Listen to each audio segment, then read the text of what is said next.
So today I'd like to talk about game jams. I have never done a game jam, and I'll talk about that more, but I think that game jams are really sort of the best way to, start making indie games, to start making, gameplay mechanics, because the idea of, and I don't mean, like, specifically targeted game jams, but I mean basically trying to get a new gameplay mechanic in and trying it out as fast as you can is really helpful. And so I think the retrograde basic mechanics, I mean, I did in a couple days, and so it was cool, and, I was like, hey, this is really neat, this is working, and then we decided to spend, like, 4 more years on it, which probably wasn't the best idea, but,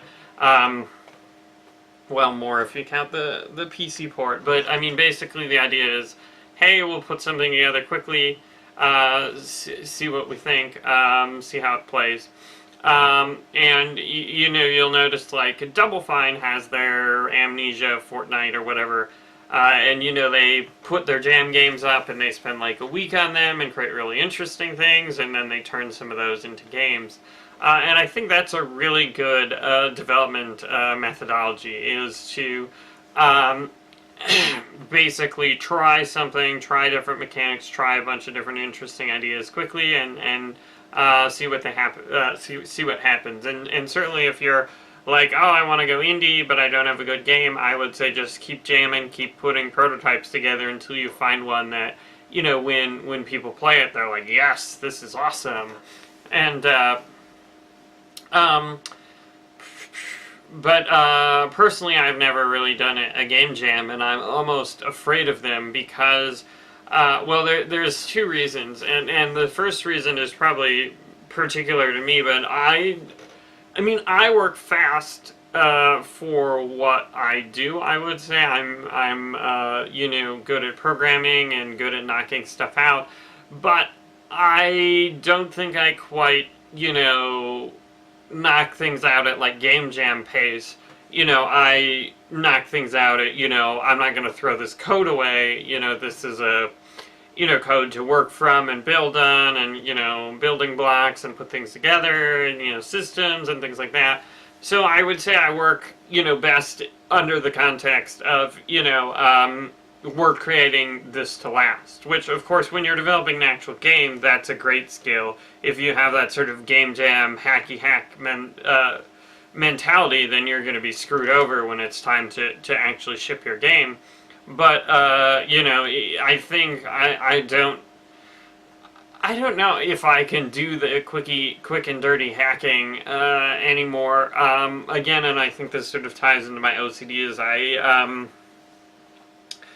It pains me to write, code the wrong way, and, every time I look at code that, maybe doesn't even need to be, more efficient, but could be more efficient, it just hurts, like, and that's exactly not the methodology you should have when you're doing a game jam. And certainly I'm not saying that Neverending Nightmares is the most optimized game, and I'm trying to sort of push some of those desires to basically prevent myself from going overboard.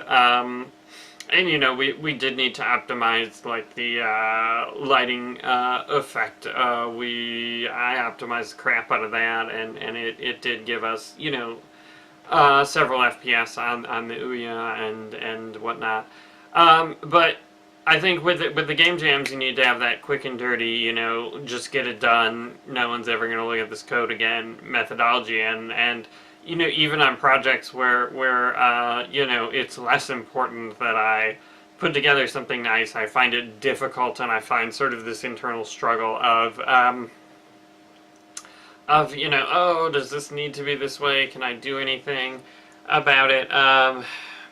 So yeah, that's kind of tough for me about game jams, and certainly it's been sort of a bullet point on my to-do list is this is something to work on, personally and whatnot, but I don't have the time really, at least right now, to really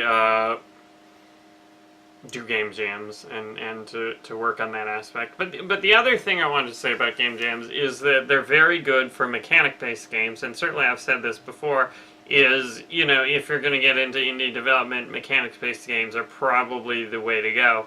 And the reason for that is just because if you're creating a game that's about the environment and the ambience and the world, more so than the actual mechanics of the game, it takes a really long time before you can prove that it's good. And this is something I've talked about in the past with Neverending Nightmares, is the game sucked until, like, I don't know, July-ish, because we just didn't have all the art in, and we didn't have the music in, and we didn't have the sound effects in. And so before we had all the components, the game sucked. And, I mean, technically we started working on it, although not, like, super full-time, and just mostly with concepts and stuff in, like, December. So it took us, like, I don't know, 8 months before, you know, it even felt halfway decent. You know, during those 8 months, it looked... I mean, it felt crappy. So, I mean, like, while I much prefer working on games that are about the, you know, story, the world, and that type of thing, it's definitely a hard pill to swallow, and it's definitely more challenging than, you know, doing, like, a game jam. And I mean, certainly you look at, like, Broken Age, right? Broken Age is not really something that could come out of a game jam. Broken Age is, you know, amazing, and I love it, and it's, you know, definitely one of my favorite Double Fine games.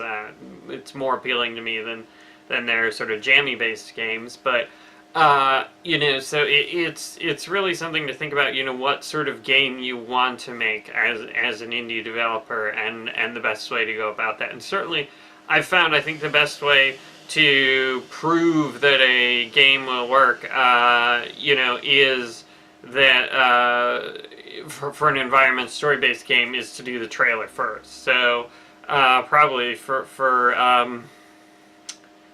my, you know, our next game, which I imagine will be, you know, environmental. I mean, it'll be in the same vein as Neverending Nightmares. We'll probably try and make a trailer first, or a trailer very early. Just because I think it defines the direction we want to go for the game. So anyway, that's my little brainstorm, my little thoughts about game jams. So they're good, do them if you're interested in development, but be aware that you know, there's a whole nother class of games that you can't really get out of a game jam. So that's it for me.